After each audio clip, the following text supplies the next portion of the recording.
Aquí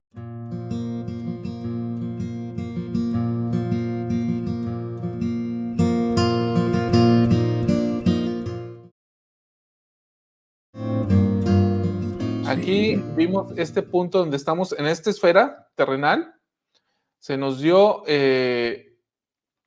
un cuerpo físico y se hizo una aclaración doctrinal, ¿no? ¿Quién nos da nuestros cuerpos físicos? No nos los da Dios, les respondimos aquí, ¿no? Sino que son nuestros padres y que en ese sentido nos convertimos en co-creadores con el Padre. Ahí está, un padre y una madre nos proporcionan un cuerpo físico a través de, somos engendrados, ¿no?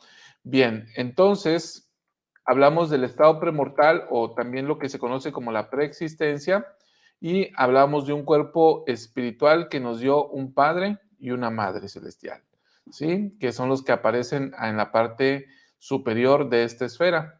Y bueno, entonces aquí aparece dentro del cuerpo físico este cuerpo espiritual, ¿no? El cuerpo espiritual se nos da, o más bien el cuerpo físico y el cuerpo espiritual se unen y es lo que nosotros somos ahora. La pregunta, hermano Alvaradejo, es que usted comenzó desde ahora hacia atrás, ¿sí? Hacia el Sí, principio. ¿Por qué no? Sí lo estoy compartiendo, ¿verdad? Sí, sí, sí, ahí sí está, se ok. está viendo, sí, claro. ¿Por qué en ese orden, hermano Alvaradejo? Y no ¿por qué no me empieza a contar el cuento desde el principio? ¿Por qué me lo cuenta desde ahorita y hacia atrás? Mira, si tú ves varios conceptos de enseñanza en las escrituras, te vas a dar cuenta que algunos empiezan empiezan con el estado actual, ¿no? Porque aquí, como mencionaba Víctor atinadamente, aquí tenemos hacia atrás y tenemos hacia adelante. O sea, no estamos exactamente adelante, porque tal vez hubiéramos empezado con la resurrección, ¿no? O la asignación de glorias de allá y de ahí para acá. Sin embargo, la idea fue establecer nuestro estatus actual. Y de ahí, tanto para atrás como para adelante, tenemos historia que contar. Entonces, por ejemplo, tú ahorita hablabas también, Víctor, del tema de los animales, y ahí anótenle porque tenemos también algo muy interesante que no vamos a tratar hoy, pero que sí lo podemos tratar después en cuanto al tema de las creaciones. Químicamente, o en la ciencia hoy en día, dividimos la química en orgánica e inorgánica, ¿verdad? Y curiosamente, la química orgánica son todos los seres vivos, curiosamente. Y la química orgánica son todo lo que es materia. Entonces, todos los seres vivos, además de tener materia, tienen inteligencia y tienen espíritu. Entonces, yo les invito a que podamos tratar el tema de cómo fue todo eso desde el principio. Y es muy interesante analizarlo porque, bien lo mencionaba Víctor, nos ubica, de cómo venimos, qué estamos haciendo aquí y cómo vamos a enfrentar lo que sigue. Y esa fue la razón, mi distinguido Salvador. Muy bien, pues ahí está. Mira, Víctor, quiero mostrarte que traes porra. Qué bien. Bien dicho, Víctor, te dicen. Y bueno, miren, aquí se genera una conversación interesante entre nuestros hermanos que están participando. Y voy a intervenir en esta conversación porque soy un poco metiche. Dice, por ejemplo, este Tamem Nazar, dice, la gloria de Dios es la inteligencia. Y dice, ¿qué conocimientos nos llevamos y cuáles no? Por ejemplo, un contador, ¿de qué le sirve allá? Dice, entonces, ella o él mismo dice, un contador llevará talento en el milenio igualmente. Y luego habla de su talento de contador y entonces pregunta, ¿pero de qué le sirve? ¿Sí? ¿De qué le sirve? Entonces, por ejemplo, este tipo de conocimientos de los que estamos hablando, digamos, conocimiento secular, ¿sí? ¿De qué nos va a servir, en tu opinión, Víctor, en el estado venidero?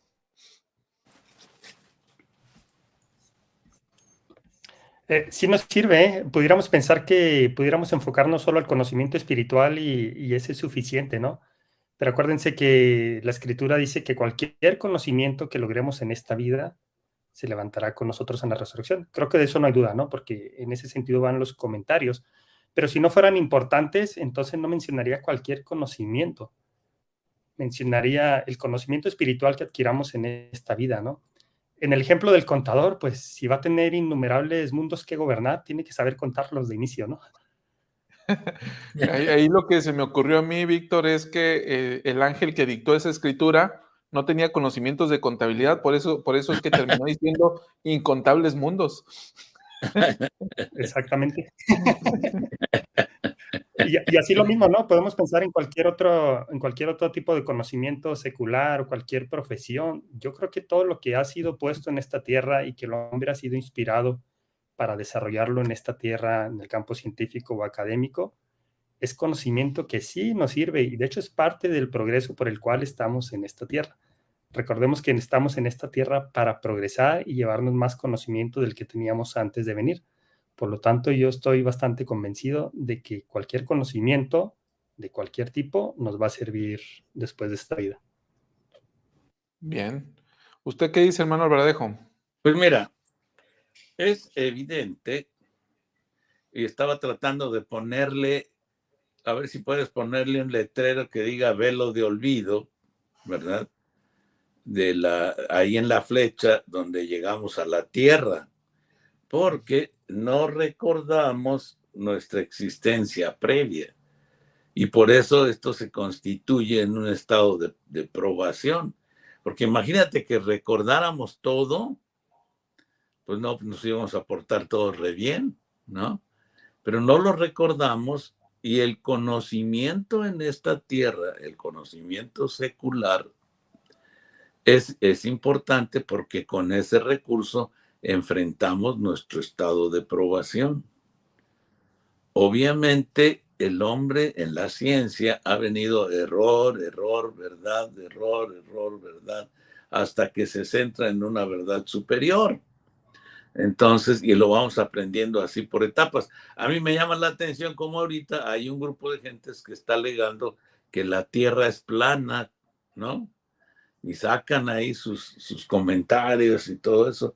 Y yo pienso en mis adentros, plano tenemos el cerebro, ¿verdad? Porque todas las evidencias, pero todas, de todas las posibilidades que hay, demuestran claramente que la Tierra es redonda, ¿verdad? O sea, no hay ni manera de ver, nada más de volar de aquí a Japón ya te diste cuenta que es redonda, ¿no? O de aquí a China o de aquí a Europa te das cuenta. En otra manera muy simple es, ¿por qué no podemos ver más allá del horizonte que tenemos? Pues porque la Tierra es redonda, si no nuestro alcance sería mucho más lejos, ¿verdad? Ahí simplemente, y también en los eclipses de sol y eso se ve cómo son los astros, ¿verdad? Así que a esa gente está con esa idea. Al tener nosotros un conocimiento como lo tuvo Enoch, ¿verdad? De las cosas que le fueron mostradas, o Moisés, por ejemplo, nos muestra que podemos tener conocimiento aquí y conocimiento de allá al mismo tiempo. O sea, no debemos de estar limitados nada más. Decir, no, pues yo con puro conocimiento. Pues, el que me gustaba cómo lo decía era el presidente Kimball, creo, ¿no? Decía, no os hagáis, no tienes que tomar una decisión, estudio secular o estudio espiritual, agarra las dos, ¿no? Ujú. Sirve una misión o estudio, haz las dos, hombre, por favor, ¿no? Entonces no tenemos que limitarnos, hay que seguirle adelante. Y mi opinión, tanto la ciencia como la religión estudiamos lo mismo. La ciencia estudia la creación divina, aunque no se den cuenta, nada más estudian, como dijo mi hermano Darwin, le cambió en su teoría de las especies de esta tierra, le cambió el nombre a los antecesores de él, ellos le llamaban Dios, y él dijo, no, Dios no, es la naturaleza. Todas las funciones que hacía Dios en las explicaciones anteriores, las cambió a naturaleza en su libro que él escribió. Entonces, estamos estudiando lo mismo. La ciencia estudia todo lo que sucede aquí y encuentra cómo manejarlo. Y nosotros estudiamos cómo Dios hizo esta obra. A fin de cuentas, estamos estudiando en la misma línea y nos tenemos que encontrar en lo porvenir. Así que cuando empiece el milenio, vamos a ir entendiendo cómo va funcionando todo desde un punto de vista eterno. Ahora, viene a mi mente una escritura que está en Doctrina y Convenios, sección 29. En el versículo 33 dice, porque por el poder de mi espíritu las he creado, todas las cosas, tanto temporales como espirituales. Y luego más adelante dice, por tanto, de cierto os digo que para mí todas las cosas son espirituales, y en ninguna ocasión os he dado una ley que fuese temporal. Entonces, aquí vemos una unión, una comunión entre el conocimiento secular y el conocimiento espiritual, pero ciertamente tiene interés la pregunta que plantean, ¿no? Porque, por ejemplo, ahorita leía y se me fue el comentario de una hermana que me decía, bueno, yo hago impuestos, ¿qué voy a hacer después? O sea, ¿en el milenio voy a seguir cobrando impuestos o en la gloria celestial voy a seguir cobrando impuestos? O sea, es interesante la pregunta en el sentido de que el conocimiento que desarrollamos aquí, ¿de qué manera va a tener una aplicación allá? Por ejemplo, en mi caso, ¿no? Que yo soy un profesional del derecho, aunque ciertamente mi formación jurídica me da una percepción muy peculiar de la ley, de los mandamientos y la doctrina, tal como está planteada en las Escrituras, ¿qué es lo que va a suceder después? Porque ya no van, al menos las leyes que se aplican para este mundo ya no van a ser en el estado en el que estamos Claro. actualmente, ¿no? ¿Sí? Entonces, a ver, ¿de qué me sirve especializarme en ciertos ordenamientos o teorías jurídicas si al final van a prevalecer las leyes de Dios? Bueno, ahí te va. ¿En qué te van a servir? Es lo mismo que experimentó Jesucristo y a la hermana contadora, o la hermana era como, ¿cuál era el apóstol que se dedicaba a los impuestos? Mateo. Mateo. Entonces, la hermana Matea también está especializada en impuestos y va a ser como Jesucristo. ¿Por qué Jesucristo nos entiende y administra misericordia para nosotros? Pues porque vivió todo y nos entiende porque él pasó por todo lo que pasó aquí en la tierra, lo Ahora, mismo que nosotros pasamos. déjenme les comento algo. La hermana que maneja impuestos, ella llegará a ser junto con su esposo una madre celestial de algún mundo que ella cree. Y en ese mundo sí se manejarán impuestos seguramente, ¿no? Tal como los manejamos en este. Pero aquí el conocimiento que nosotros obtenemos aquí es inspiración de Dios. O sea, no salen de la nada un modelo del cobro de impuestos, ¿no? No aparece de la nada. Es revelación que la gente empieza a recibir mediante su esfuerzo y la obediencia a los mandamientos y el pensar y el razonar, y entonces le vienen ideas. Cómo una madre y un padre celestial van a inspirar a esos hijos suyos en ese mundo que ellos crearon si ellos no tienen idea de eso, ¿no? Y así lo mismo puede aplicar para cualquier cosa. Ahora, por otro lado, por ejemplo, yo soy ingeniero. Yo desde la prepa estudié cálculo diferencial y cálculo integral. Pregúntenme si alguna vez en la vida, en mi carrera profesional, he utilizado una integral. La verdad es que nunca.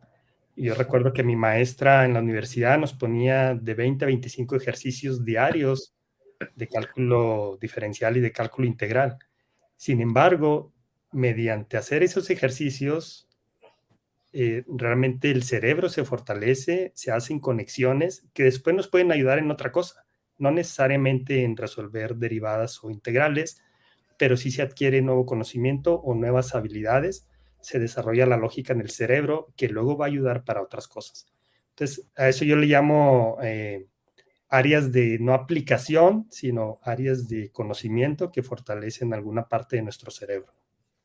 Claro, y fíjate que en la aplicación práctica, otra vez vamos a poder entender cuando ya nos toque estar en esa posición que dice Víctor, vamos a poder entender a los que están en el nivel de probación, ¿verdad? En otra ronda de salvación estarán aprendiendo y tendrán que aplicar conceptos que en la esfera donde estemos nosotros, pues ya no tendrán aplicación porque el control de la materia va a ser ya un de dominio central, ¿no? Y, por ejemplo, un ejemplo muy claro de lo que decía Víctor es, por ejemplo, en mi caso, ingeniero civil, construcción, nosotros usábamos mucho las integrales y las derivadas para cuestiones de cargas móviles en puentes, en carreteras, en edificios, cargas vivas y todo eso. Teníamos que integrar todo eso con el movimiento de las personas y las cargas en estas estructuras. Pero cuando lo hacíamos a mano, con regla de cálculo, ¿verdad? Y a mano calculando. Cuando empezó la tecnología, ya nadie integra a mano. Es un programa de computadora. ¿No? Sí. Un programa de computadora hace el cálculo, hace las integraciones, hace las derivadas, y nosotros no estamos mirando, ¿no? Entonces, precisamente ese mismo desarrollo del cual habla Víctor va a establecer los niveles en cada existencia, ¿no? Así que no se preocupen, todo sirve, todo sirve. Y cuando estemos en esa condición de la que hablan, vamos a decir, para que vean lo que se siente aprender cosas que nunca van a utilizar. Nos comenta Isis, dice, el conocimiento secular nos ayuda a desarrollar nuestro cerebro y nos ayuda a aprender a sacrificar tiempo por desarrollar habilidades. Muy bien. Este punto me encanta porque sacrificar tiempo o dedicarle tiempo al desarrollo de habilidades más bien que a ociosidades. Es cierto, muy bien, muy cierto.